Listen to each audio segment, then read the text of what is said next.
Salut les amis, j'espère que vous allez bien. Bienvenue dans cette nouvelle vidéo YouTube. Vous le voyez, on n'est pas dans le décor qu'on est d'habitude parce que tout simplement je ne suis pas chez moi en ce moment.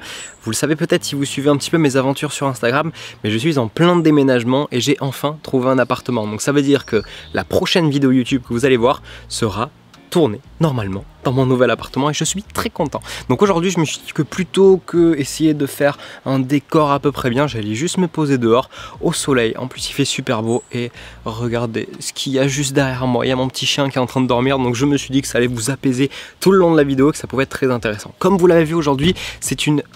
éviter de casser la caméra. C'est une vidéo dans laquelle je vais vous expliquer comment je gère ma nutrition quand je suis pas chez moi. Parce que effectivement, c'est très facile de gérer sa nutrition quand on cuisine tous ses repas, quand on est indépendant financièrement, quand on dépend plus de papa-maman par exemple. Mais quand on est de retour chez papa-maman, justement, comment ça fonctionne pour conserver son apport optimal en protéines, pour conserver son déficit calorique par exemple. C'est pour ça que je vais vous détailler une journée type dans mon assiette lorsque je ne suis pas chez moi. C'est pas une journée dans mon assiette comme les dernières vidéos que j'ai pu vous faire. Là je vais vraiment vous parler de la théorie et ça sera à vous ensuite de mettre en pratique tout simplement. Donc déjà la première chose à faire, ça va être de pouvoir gérer tous les repas que vous pouvez gérer.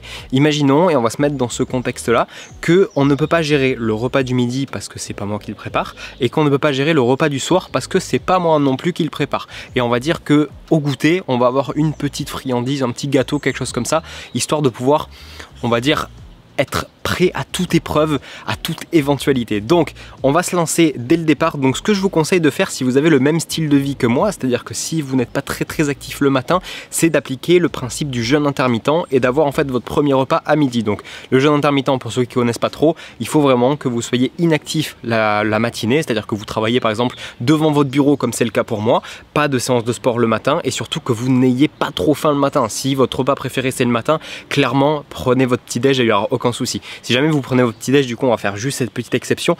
Essayez d'avoir quelque chose riche en protéines, pourquoi pas du skyr, du cottage cheese, ce genre de choses là, parce qu'on va partir du principe que on va avoir le strict minimum en protéines sur le repas du midi et sur le dîner. Donc ça va être tous les autres repas autour qu'on va optimiser par rapport à ça. Donc n'hésitez pas, voilà, à prendre peut-être 300 grammes de skyr à la place de 200 grammes, histoire que dès le matin il y ait 30 grammes de protéines, avec par exemple un petit peu de confiture dans le skyr. Mais l'idée ça va être à ce moment là de prendre des collations et des encas tout au long de la journée qui vont être assez pauvres en calories, histoire de pouvoir amortir ensuite les repas que vous allez faire.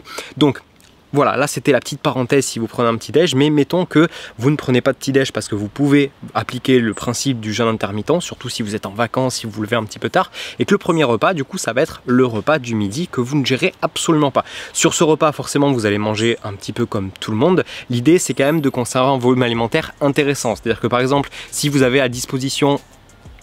Je me fais attaquer.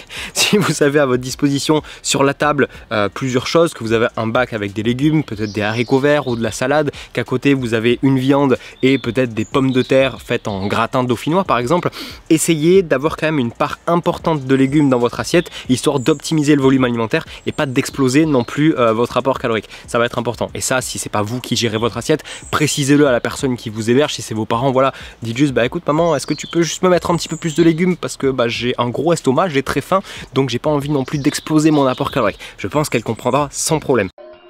Non.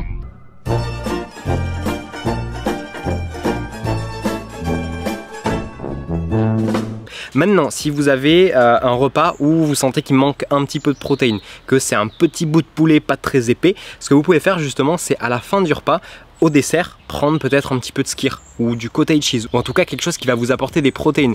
Pourquoi pas justement acheter le fromage, le Leerdammer léger, parce qu'une tranche de mémoire c'est 7 grammes de protéines, quelque chose comme ça. Donc avec 2 grammes vous êtes à 14 grammes de protéines. Donc si le poulet il y avait 50 grammes, c'est-à-dire à peu près 10 grammes de protéines, vous arrivez quand même sur votre repas à être plutôt pas mal. Donc voilà, optimiser avec le dessert et encore une fois prendre des choses qui sont pas super riches en calories. Si vous avez un énorme dessert qui arrive et que vous allez avoir par exemple la même chose à 4 heures pour le goûter, peut-être dire non à ce moment là et repousser un petit peu plus. En gros, ce qu'il va falloir faire en fait, c'est surtout vous laisser un moment dans la journée où vous allez pouvoir profiter. Si votre mère par exemple a fait un gâteau ou ce genre de choses, ou si les personnes chez qui vous êtes invités ont fait une préparation, c'est à ce moment là que vous allez pouvoir dire oui pour pas passer non plus pour quelqu'un qui se prive de tout. Donc ça c'était pour le repas du midi. Maintenant ce fameux encas justement, c'est là qu'on va dire que soit vous faites une sortie, vous allez manger une petite glace, soit il y a un gâteau qui a été fait, donc là vous allez prendre une part normal. Et encore une fois, si vous pouvez à ce moment-là avoir un apport en protéines. Qu'est-ce que je fais du coup, vu que je suis pas forcément chez moi en ce moment, c'est que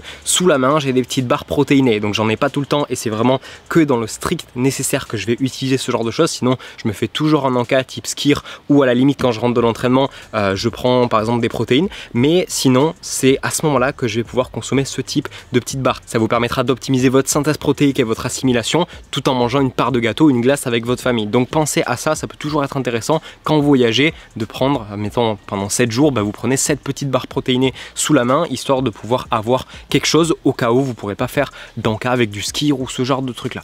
Enfin du coup on arrive au repas du soir, le dîner. En fait on va le gérer exactement comme le midi. Vous allez pouvoir faire en fonction de ce que vous avez sur la table, et encore une fois l'objectif ça va être d'avoir assez de protéines, donc soit en rajoutant sur le dessert, soit en optimisant si vous avez du poisson par exemple, en prenant une part plus importante du poisson. L'idée ça va être toujours de jauger un petit peu votre volume alimentaire avec des choses qui vont prendre de la place et qui vont être peu caloriques. Ça, vous commencez à connaître la chanson. Et un dernier petit tip, si jamais vous voyez que avec ces 3 repas, vous avez peut-être pas assez de protéines, n'hésitez pas à vous faire un dernier petit encas en guise de pré-dodo. Et là, pourquoi pas vous remanger quelque chose qui va être assez riche en protéines. Si vous avez par exemple des protéines en poudre sous la main, pourquoi pas vous faire un petit shaker à ce moment-là, juste histoire de venir compléter votre apport en protéines, histoire d'être bien.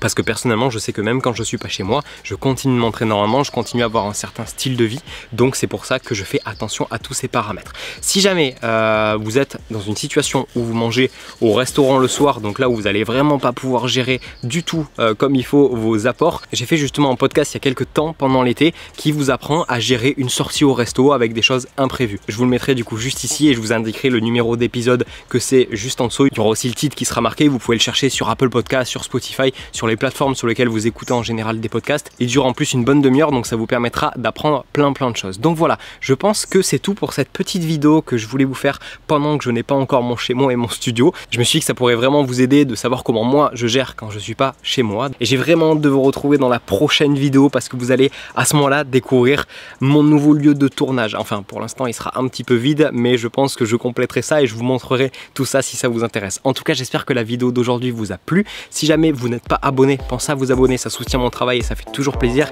N'hésitez pas aussi à poser un petit pouce bleu et nous on se retrouve très vite dans une prochaine vidéo. À bientôt, prenez soin de vous. Yo, give it a stage in a minute, I'ma eat you. El professor is in the house, let me teach you. I could defeat you with 2 hands tied and have you waking in the hospital like, who am I? And who are you? Who are they? What is this? You wouldn't believe how someone react to this shit. The mind slips.